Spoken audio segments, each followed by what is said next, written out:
تمام دوستوں، بہنوں اور بزرگوں کو السلام علیکم۔ دوستو، یہ غلاظت کا ڈھیر امتی محمدی کے فرعون اور جاہلوں کے پیشوا ابو جہل کی قبر ہے۔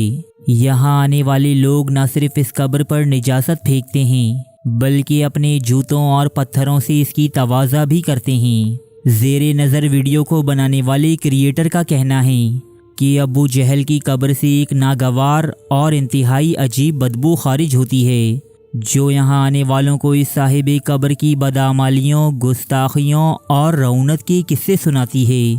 یہی وجہ ہے دوستو کہ کم ہی لوگ ابو جہل کی قبر کا رخ کرتے ہیں۔ یہ جگہ جہاں آج ابو جہل دفن ہے، بعض روایات کے مطابق خود حضور اکرم صلی اللہ علیہ وآلہ وسلم نے اس مقام کی نشاندہی فرمائی تھی۔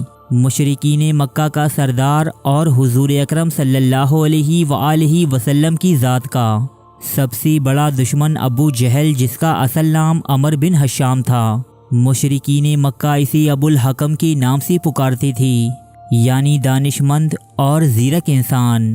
لیکن حضور اکرم صلی اللہ علیہ وآلہ وسلم نے اس کی گھمنڈ، ہٹ دھرمی اور جہالت کے باعث اسے ابو جہل اور فرعون الامہ کے القابات سے پکارا، جو رہتی دنیا تک اس کی پہچان بن گئی۔ یہ دین اسلام اور حضور اکرم صلی اللہ علیہ وآلہ وسلم سے اس قدر شدید نفرت کرتا تھا کہ مرتے وقت بھی یہ اپنی زبان سے ان دونوں کے خلاف زہر اگلتا رہا۔ ابو جہل کا سر کٹنے کے بعد بھی اس کا گھمنڈ اور تکبر ختم نہ ہوا اور زبان مستقل چلتی رہی۔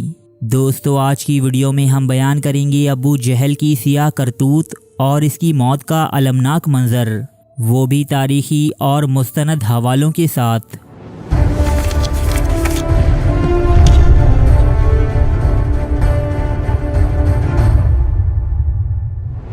ابو جہل کا شمار مکہ کے سرکردہ اور صاحب ثروت لوگوں میں ہوا کرتا تھا۔ جب حضور اکرم صلی اللہ علیہ وآلہ وسلم نے مشرکین مکہ کو دین حق کی دعوت دینا شروع کی تو یہ یعنی ابو جہل آپ علیہ الصلوۃ والسلام کے سب سے بڑے دشمن کے طور پر سامنے آیا۔ اس نے نہ صرف نئے ایمان لانے والے افراد کو تشدد و بربریت کا نشانہ بنایا بلکہ یہ حضور اکرم صلی اللہ علیہ وآلہ وسلم کو تکلیف و ایذا پہنچانے کا کوئی موقع ہاتھ سے نہ جانے دیتا۔ حضرت عبداللہ بن مسعود کی بیان کردہ حدیث کے مطابق ایک روز حضور اکرم صلی اللہ علیہ وآلہ وسلم خانہ کعبہ میں نماز ادا کر رہے تھے۔ یہاں ابو جہل بھی اپنے ساتھیوں کے ساتھ موجود تھا۔ اس نے وہاں موجود لوگوں کو اکسایا کہ وہ نئی ذبح ہونے والی اونٹنی کی اوجڑی لا کر حالت سجدہ میں موجود حضور صلی اللہ علیہ وآلہ وسلم کی پشت پر ڈال دیں۔ یہاں موجود لوگوں میں سب سے بدبخت انسان اٹھا اور اس نے ابو جہل کے کہنے پر اونٹنی کی اوجڑی آپ علیہ الصلوۃ والسلام پر ڈال دی۔ سجدے میں موجود حضور اکرم صلی اللہ علیہ وآلہ وسلم اوجڑی کے بوجھ تلے ایسے دب گئی کہ سجدے سے اٹھنا آپ کے لیے ممکن نہ رہا۔ یہ منظر دیکھ کر ابو جہل اور اس کے ساتھی خوب ہنسی، یہاں تک کہ ہنس ہنس کر لوٹ پوٹ ہو گئی۔ کسی نے اس واقعے کی اطلاع حضرت فاطمہ رضی اللہ تعالی عنہا کو جا کر دی تو آپ فوراً دوڑی ہوئی یہاں تشریف لائیں اور انتہائی محنت کے بعد اس اوجڑی کو آپ علیہ الصلوۃ والسلام کی پشت سے ہٹایا۔ دوستو، یہ ابو جہل کی خباثت کا کوئی واحد واقعہ نہیں۔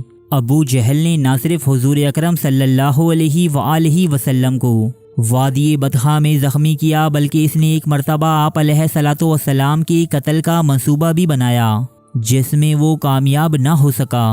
رسول خدا صلی اللہ علیہ وآلہ وسلم کے بدترین دشمن ابو جہل نے ترویج اسلام کی راہ میں جگہ جگہ پر رکاوٹیں حائل کیں اور اہل ایمان کو سخت مصائب و آلام سے دوچار کیا۔ حضرت عمار بن یاسر رضی اللہ تعالی عنہ اور آپ کی والدین جو قبیلہ بنو مخزوم کے غلام تھی، جب ابو جہل کو ان افراد کے ایمان لے آنے کی خبر پہنچی تو اس نے خاندان عمار کو مشق ستم بنا لیا۔ یہ کبھی ان افراد کو صحرا کی گرم ریت پر لٹاتا تو کبھی انہیں گھنٹوں پانی میں غوطے دیے جاتی۔ حضرت عمار بن یاسر رضی اللہ تعالی عنہ کو دہکتے ہوئے انگاروں پر لٹا کر دین اسلام سے دست بردار ہونے کی دھمکیاں دی جاتیں۔ حضرت عمار بن یاسر کی والدہ حضرت سمیہ رضی اللہ تعالی عنہا دین اسلام کی پہلی شہید کہلاتی ہیں۔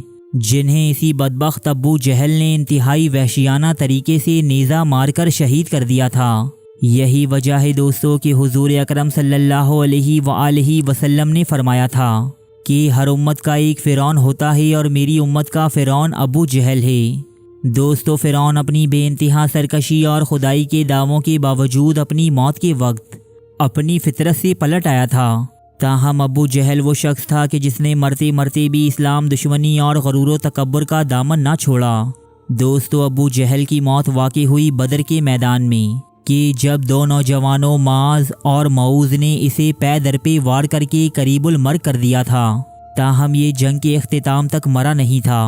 جنگ بدر کے خاتمے کے بعد حضور اکرم صلی اللہ علیہ وآلہ وسلم نے ارشاد فرمایا کہ ابو جہل کو تلاش کیا جائے۔ یہ سن کر بہت سی صحابہ کرام ابو جہل کی تلاش میں مگن ہو گئی، جن میں حضرت عبداللہ بن مسعود بھی شامل تھی۔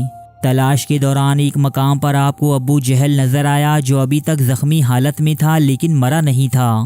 جب عبداللہ بن مسعود نے اس کے سینے پر بیٹھ کر اس کی گردن کاٹنی چاہی تو اس نے آپ کو مخاطب کرتے ہوئے کہا کہ اے غریب چرواہے، تو آج بہت ہی اونچی جگہ پر بیٹھا ہے، محمد کو جا کر میرا یہ پیغام دینا کہ ابو جہل مر تو گیا لیکن وہ آج بھی تمہارا سب سے بڑا دشمن ہے۔ اس نے مرتے ہوئے عبداللہ بن مسعود کو تلقین کی کہ میرا سر ذرا نیچے سے کاٹنا تاکہ لوگوں کو علم ہو کہ یہاں کا سردار آج بھی میں ہی ہوں۔ طبری اور ابن حشام کی روایات کے مطابق ابو جہل مرتے وقت اور اپنا سر کٹنے کے بعد بھی حضور اکرم صلی اللہ علیہ وآلہ وسلم اور دین اسلام کے خلاف اول فول بکتا رہا، یہاں تک کہ حضرت عبداللہ بن مسعود نے اس کا سر لے جا کر حضور اکرم صلی اللہ علیہ وآلہ وسلم کی خدمت میں پیش کر دیا۔ حضور اکرم صلی اللہ علیہ وآلہ وسلم نے ابو جہل کے مرنے پر شکرانے کے نفل ادا کیے اور اس کی لاش کو قریش کے دیگر 24 سرداروں کے ہمراہ ایک کنویں میں پھینک دینے کا حکم دیا۔ دوستو یہ وہی کنواں ہے جہاں ابو جہل اور اس کے باقی ساتھیوں کو دفن کیا گیا تھا۔ یہ جگہ آج بھی اس کی بدبختی اور بدعمالیوں کے باعث تعفن اور غلاظت کی آماجگاہ بنی ہوئی ہے۔